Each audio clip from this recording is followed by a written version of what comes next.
They're shooting them like dogs. Yeah.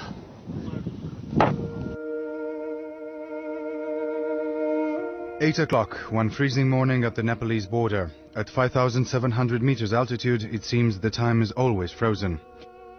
Dozens of Tibetans are walking in line silently through the mountains of snow, trying to reach India and see the Dalai Lama, their spiritual leader. The deep silence of the camp, where Romanian and foreign climbers gathered, is killed by a machine gun. Everybody can see a Chinese soldier standing in the shooting position. He opens fire. The bullets hit human flesh.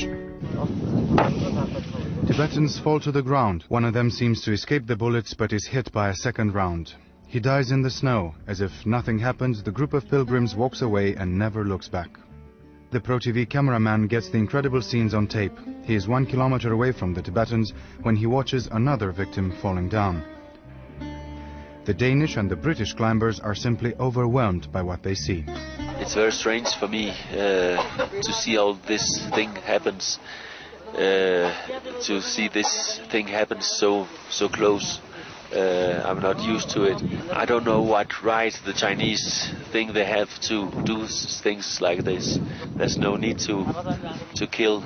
Hours pass by. A stranger arrives in the camp. He is one of the hunted Tibetans. He hides in the toilet. You wanted to go to Dalai Lama?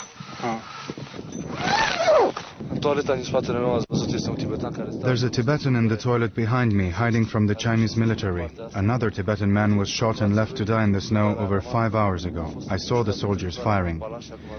Sergio makes a risky move. He helps the Tibetan with some clothes and food. I gave him some of my clothes. I also shared with him some food I had. In the distance, 3 Chinese soldiers count their victims. Undisturbed, they leave one body in the snow. Trying to find new information, the Chinese soldiers enter the climbers' camp. They have more than 20 prisoners, 7 of them are children. For them, the pilgrimage to the Dalai Lama will end in a jail cell.